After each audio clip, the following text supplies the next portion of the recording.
Well, it was a good knockout. I think he was a good opponent.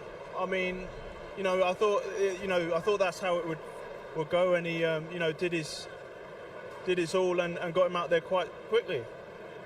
So, well done to Daniel Dubois for getting the Commonwealth title. And on to the next one, I guess. But we'll see. It's a big fight in the future, potentially. So, did you learn anything new about him tonight? I saw he has weaknesses. He's got a great jab, a piston-like jab. Like, I've sparred him on GB a lot, and I was seeing kind of the same things. I saw he was getting caught with the jab, and I think it was only when he got close and he started letting his hands go that he, copped him with one, and it, got him in trouble, and that was twice. I think he might have continued, but it was only going to be one outcome. Tell us how it has been when you have sparred with him then. Good competitive spars. Obviously, I was a lot more experienced, and I still am. So, but yeah, he's a very strong guy, strong young man, and he's got great potential, and I can see him winning a heavyweight title eventually. You seem to me to be telling us all the time, Joe, that you believe that your credit in the bank is your experience, as you call it. But Dubois is rapidly gaining more professional experience than you are. Nobody's crabbing what you did in the amateur ranks. That gap is closing, isn't it? And closing quickly. Oh, sure it is. But, well, bring it on. I've got... I'm going to be... I plan to win that European title, and then we'll see what the figures are and see what's available. In your mind, is it the case that you know that we have got two yet more outstanding British talents, and there is only at the moment room for one at the top? Do you view it like that? Well, yeah, I've heard. Well, I don't view it like that. I think I'm number one, and if the fight happens, then I'll prove that I'm number one. So bring it on. So there goes Dubois, David. How did you see his performance tonight? Yeah, he did what he needed to do. He went out there and put on a good show. He let his hands go. He was relaxed. His jab controlled the fight, and he outgunned Tetteh tonight. Do you see this jab developing now? Yeah, the jab is the key in the heavyweight division. All of my favourite fighters, from Ali to Larry Holmes to Foreman, Lennox Lewis, they all had a ramrod jab. They had a jab that wasn't a rangefinder. It was stinging. He could shudder you. You'd feel it to the seat of your pants. It's a real weapon that he seems to embrace and use very, very rapidly. Forgive me, just to come back to you, Joe.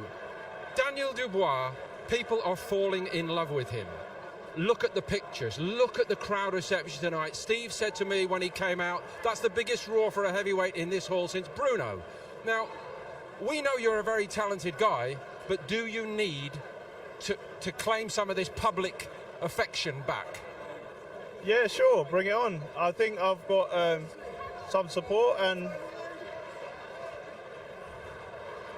I'm very thankful for the support I get. I'm sure, I've done my country proud, winning the arguably silver medal, which should have been the gold. Yes. And, continuing my pro career to take on big challenges and come out on top. And I've fought some good names out there, and there's plenty more big names to come. I'm sure Frank's going to help with that. We'll give Frank a moment just to consider the question that he knows is coming.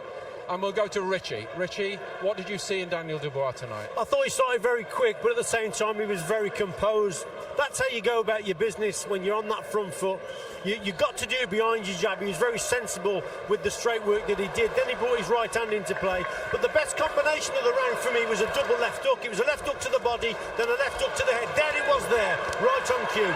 That one's a little bit low, but the first one, double left hook, body, then head, super combination. He did it sensibly, very composed. The kid is getting better and better. He's got a lot of power, and yeah, this kid could go all the way. Steve, a 6'5" 17.5 stone 13-bout heavyweight isn't meant to throw punches like that. He's not meant to bend his knee, whip in a left hook and then turn out to the side and throw a right crossover. He's not meant to throw punches like that. He's meant to throw big jabs and drop big right hands and occasionally swing a hook. This kid's doing stuff, and we've been talking about this since his debut in Manchester. This kid's doing stuff in front of where he should be. He shouldn't be here tonight. He shouldn't be selling out this tonight. Not now. It's great that he is, but he shouldn't be. And that creates almost a unique problem. He's 13 fights, 22 going on 30. He's got a great jab. We know he's got a good chin. He's been hit on the chin before.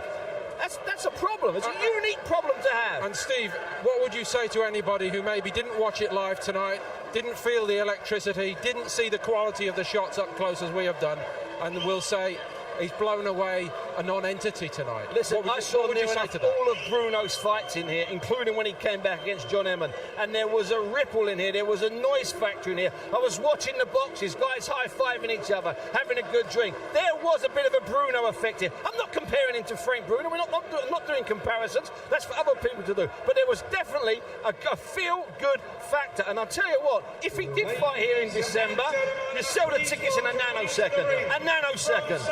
Richie, again to remind everybody, you saw not just Joyce in Sheffield, Team GB, but Dubois was there for a while as well. How much has he advanced in what, maybe 2.5 years, Rich? I think he's advanced considerably, but he's also what he's done.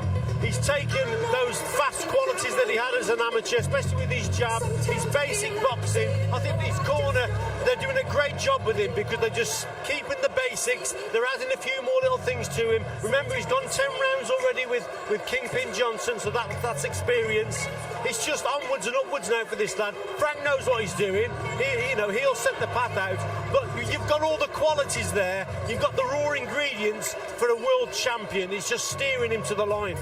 You would concur with that, David? Yeah, he's doing everything needed, everything required. Every time, as I said, every time he's stepped up in level, he looks better. And I said that, sometimes you go up in levels and people start to struggle. They don't look quite as good as they used to look. The more you chuck him in the deep end, the better he seems to swim.